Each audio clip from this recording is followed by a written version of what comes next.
She's Yeah. a go-getter. Okay. You know, a go-getter. Yeah, definitely. Yeah, she's awesome. So with a lot of this, there has to be some kind of element of overcoming fear. And I know actors maybe are a little bit better at that because they do put themselves out there often, but there's a lot of, hang-ups and fear about a lot of different things. I'm sure the way that you are teaching them to approach the business of acting, also there's a lot of fear behind that. How do you get them to push past fear? I don't have to do that as much anymore because my group is so powerful that they get the support they need to go get past whatever they are fearing, whether it's someone to go take them on their first drop off, or it's someone to, help them figure out how to put themselves on tape, or whatever the fear is.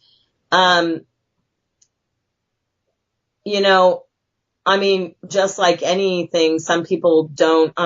One of my favorite fear stories is I had a young lady, her name is Ana Maria Perez. She hired me, and she had been in a film with my original success story when I started Actors Fast Track, Maria Mesa. She was the female lead in this Sony produced film, and Ana Maria was the other part. It was shot in Colombia. Ana Maria was from Colombia. So for a year, she paid me for about a year and a half. And she was scared. She wanted to do what Maria had done, and Maria had hired me, and a month later she'd gotten a gigantic manager and started getting big auditions. So a lot of what I did with Maria wasn't what I do with 99% of my clients, right? So she wanted to do what Maria had done. She wanted to get that manager, and that story was so thick with her she couldn't get away. Mm-hmm. So finally she came to my 3-day event. In 2015, my very first 3-day event I did. And we talked a lot about Dropoffs. And you know who else was at that 3-day event? Joy Nash, who's the lead in Dietland on AMC. And she said, and so after that, a lot of people went on Dropoffs together, and she was still scared. So in January, she gets $30 worth of sprinkled cupcakes, right? And she's going to go to this office to drop off these cupcakes. And I get this text from her, and it's like, Val, because she's Colombian. Val, I went to Blanca's address, and no one was there. And I'm like, okay. She weighs about 90 pounds, this little actress. And I was like, okay, well, Anna, you can either eat the cupcakes. She wasn't going to eat the cupcakes. Or you could go to the next person on your list. The next person on her list was the person that gave her a series in Colombia. Wow.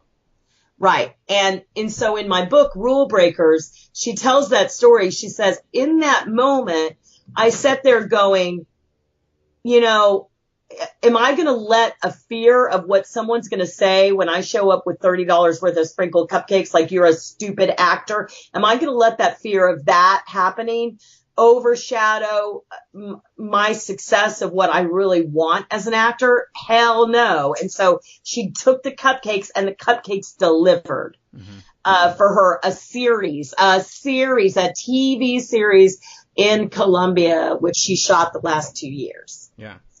So let's talk about your book. So 2017, you wrote Rulebreakers, Changing the Way Actors Do Business. Yes. What? So is that an extension of your current business, or are there like anecdotal evidence of much like what you just described? Or yes. Tell me more about that book. There's a lot of stories to give people, because what helps me and what helps my actors is when they see other people do things in many different ways, because I think part of the problem with schools is they sort of go, this is the way you have to do it. Mm-hmm. And the truth is, there is no way. I've been asking for a rule book for 34 years. No one's ever given it to me.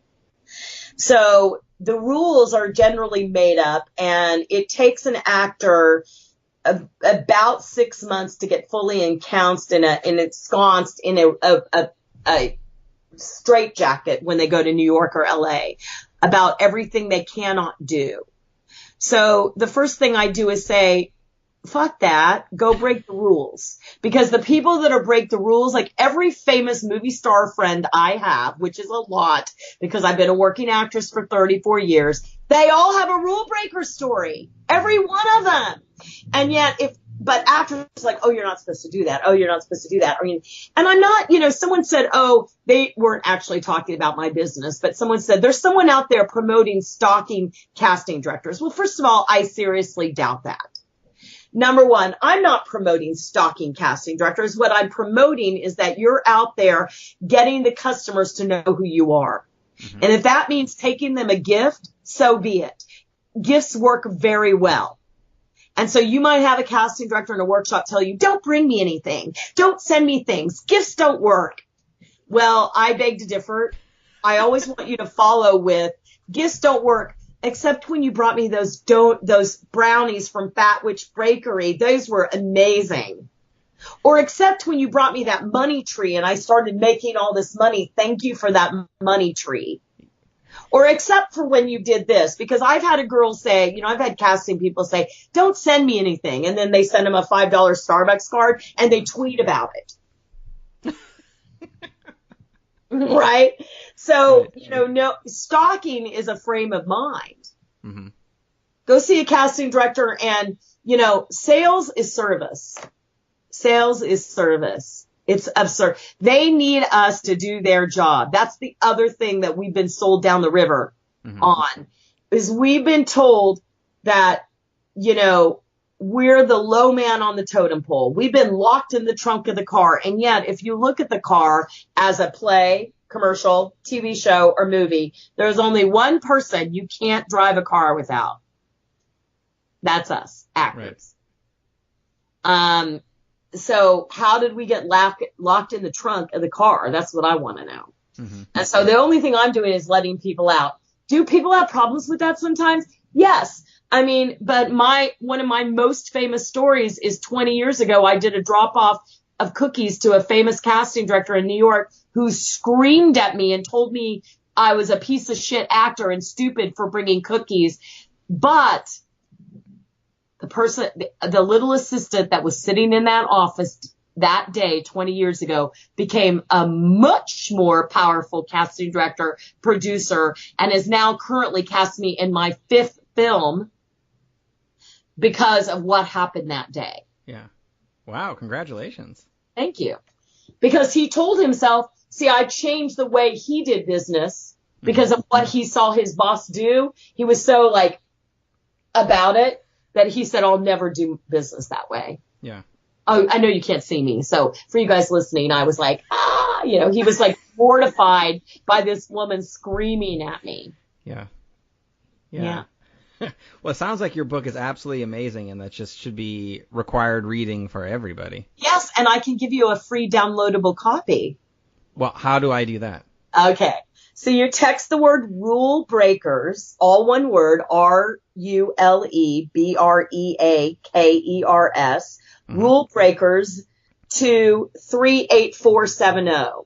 You text that word to 38470. 38470. Perfect. Okay. Yeah. I will make sure. Excellent. Well, I also make sure that gets added into the show notes. So if people didn't pay attention. Yeah, so you can download it. And then my other book, unfortunately, which is the Actors Workbook, that was published in 2006. It's a textbook, so it's kind of pricey on Amazon because it was published by Pearson Education. I was so funny because I'm teaching from that book when I'm in New York in 2 weeks. And I was reading my old textbook and I'm like, oh my God, some of the stuff I'm still saying the exact same thing. At least you're consistent. Yeah. Yeah, definitely. Yeah. So with everything that you've done, what would you say has been the best advice you've ever received? If you can be funny, be funny. I'm serious. When I first started acting, when I graduated from acting school in 1984, I wanted to get my acting, I wanted to get my equity card. That was what I really wanted to do. Mm-hmm. So I went to do New Jersey Shakespeare Festival as an understudy. And if you spent 2 years there, which I didn't do, you could get your equity card. I spent a year there and I was like, oh my God, I can't handle this because they were so unprofessional at the time. Anyway, but I met my really good friend there, who visited me this week. 33 years later. Yeah. So see, anyway, there was an old actor that was a regular actor. He actually ended up playing Oldie on Conan OBrien when Conan OBrien used to be in New York. He was that reoccurring character, Oldie. Mm-hmm. And he had like a white beard and everything. And he was a character actor, and he had like yellow fingers because he smoked Camel non-filters. And he said to me, kid, if you can be funny, you should always be funny. And it was so true, because when you went there, you had to audition for the understudies, and normally all the second year understudies were getting everything. But what I figured out was the second year understudies wanted to show everyone what great actors they were. So when they came in and did their audition scenes, they were all doing like Juliet and Lady Macbeth and stuff like that. Yeah. And I was like, so I brought in Phoebe, so did 6 other girls, but I was better than the 6 other girls because I did what I do better than everyone else. Mm-hmm. And so you need to know what you do better than everyone else. And funny always makes me money. And if you can be funny, you should be funny. Like, you shouldn't walk away from that, because that will always be money. 80% of the jobs out there are funny. Because if you look at all the commercials and everything, it's all funny. Mm-hmm. Right. So if you can be funny, be funny. That's it. I love that. Thank you. Valorie, this has been awesome. Thank you so much for taking the time to chat with me. Oh, yeah, and I want to invite people to my event. Yes. So please, we'll start from there. Please tell us about the event and how the listeners can get a hold of you. Okay, so we're doing the 3-day event for the 4th year in a row. It's called our Actors Fast Track Gamechanger event. It's in Los Angeles from November 2nd, 3rd, and 4th, are the 3 days. Okay, so if you are thinking about coming, and a lot of people come from New York and a lot of people come from Atlanta, you want to think about staying a few days after, because you'll get excited and there'll be people doing drop-offs and people that know everyone in LA. And so if you want to get to know all the motherships in LA, because they're usually the mothership for everything you're auditioning for that's not in LA, the motherships are here. So you can go do drop-offs and get excited. The price for all 3 days is $297, because the first day is a private retreat, which is catered. So right now, if you text the word actor to 38470, and I know this doesn't air, but right now there's 6 tickets left at that price. If you text the word actor to 38470, it's $100 off, which means the $297 ticket is $197 for 3 days. You can also go to AAF Gamechanger to check out the event, see the videos from prior years. It's very much, the first day is a very intensive retreat that's catered, breakfast and lunch. And the next day is an expo with all these casting directors and different acting businesses. And then the third day is that Gamechanger event where we interview on stage all of our success stories for that year, and they tell you how they did it. Okay. So it's a good deal. It's a great event. Yeah. That sounds awesome in November. Okay, great. I will make sure those go in the show notes. Thanks! So people can click on through, and that's awesome. And then what's the best place to find you and your business? What's your website? So Actors Fast Track is the business. If you want to reach out to our head of new talent, that is Sarah, S-A-R-A, at actorsfasttrack.com. Sarah is our head of new talent. If you are thinking you might want to talk to us about working with us, and literally we have people from series regulars all the way down to I just got out of acting school, and so what is the best thing for you? Is Actors Fast Track a good place for you? Not everyone's a perfect match for us, we are. So, Sarah's the person to reach out to. S-A-R-A, no H on the end. She'll kill you. She hates Definitely. That. Perfect. All right. I will put those in the notes and we'll be good to go. So again, thank you, Valorie, for taking the time to chat with me. I appreciate it. Sure. Thank you. This has been a lot of fun. I've had a fun time too. Excellent. Okay.